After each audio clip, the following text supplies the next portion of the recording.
It is time for our weekly segment, Informed Decisions with Lauryn Dempsey. And if you're getting ready to sell in the spring, you'll want to listen closely. Yeah, that's right. So Lauryn with Dempsey Group is here to break it all down for us in this sponsored segment. We have you on every single Wednesday. We touch on different topics. And, you and Chris were just talking about something that you saw in headlines earlier. Do you want to mention that? I guess the Fed is meeting about rates. And are we returning to that 1980s style, home type of situation? Yep, I think the market's still moving, and that's the takeaway that we talked about last week. It is a little bit slower as rates continue to rise. We have less buyers who are able to navigate in our market. So as a result, what we're starting to see is some slight uptick in inventory, which is atypical for this time of year. But the takeaway is that we have just over 2 months of inventory, which is still a strong seller's market. While it's very property specific, some homes are still selling and buyers are still getting some really great deals and sellers are selling for good prices. Okay, there you go. And trailing off of that, you like to say that the market changes week by week, right? Mm-hmm. Are there any new updates in this moment this week? I would say that we're just starting to see that uptick in inventory. Okay. It's very slight, but it's a little bit different than we've seen previously as a result of the higher rates. Nothing to be too alarmed about. We still have a low inventory here and the market is still moving. Good to know. So when's the best time to sell? Is it the springtime, which you had mentioned? Yep. So a properly priced and prepared home will sell no matter the season. I think it's important to understand that real estate is actually a seasonal market. So we have to split up the year in two halves. The first half, we tend to see inventory rise, and we also see more homes on the market, more buyers active in the market too. As a result, March, April, and May tend to be our most active times in the market, and that's where we see most of our price appreciation. As we get to the second half of the year, we see less homes hitting the market and less buyers active.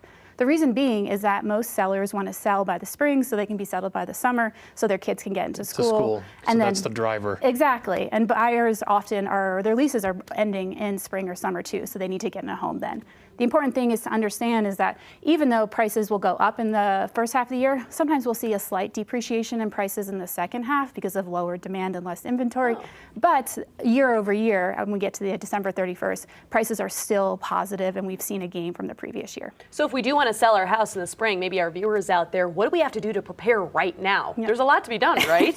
Yep, and I think the most important thing to understand is that you should be connecting with an agent early. Mm-hmm. I know a lot of sellers are doing a lot of research online, maybe investigating agents and waiting to reach out to that agent. But I would say that you should do the opposite. Find an agent, reach out to them sooner, because it's really important to get started to create a plan of action that makes your sale process seamless and stress-free as possible and allows you to achieve your real estate goals. Yeah, I like that. So let's say you've narrowed down the list of an agent. What kind of stuff should you be asking them? Yeah, I think it's important to understand, first and foremost, are they part-time or are they full-time agent? Like we've discussed, the market is changing on a weekly basis, and full-time professional agents are fully involved in the market. We're talking to dozens of consumers every week, and we understand shifts before the data actually even comes out. So we're able to advise our clients accordingly and make shifts to their strategy. Yeah, because you're out there, you see it, right? You see the thoughts and the fears, you see what's happening with the comps and everything. Exactly. I said that I'm on the front lines of the economy. Hey, there you go. I like that. And so, as I had mentioned in my intro, we talk to Lauryn every week on Wednesdays. So what's coming up next Wednesday? Can you give us a sneak peek? Yep, definitely. We're going to talk a little bit more about prepping your home for sale. So we'll talk about we're actually going to be talking about veterans next week. Oh, great. Because we are heading into Veterans Day, and I am a veteran, so we're going to talk about opportunities for active duty, reservists, and veterans too. I did not know that about you. Yeah. Thank you for your service. Of course. Yeah, oh my gosh. You spent some time in Annapolis.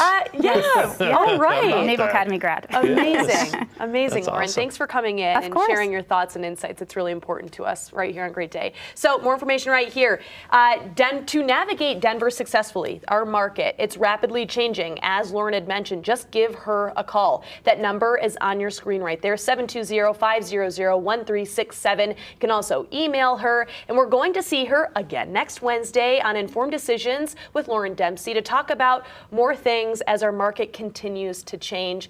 Lauryn, thank you so much for coming in here and sponsoring this segment. We appreciate it.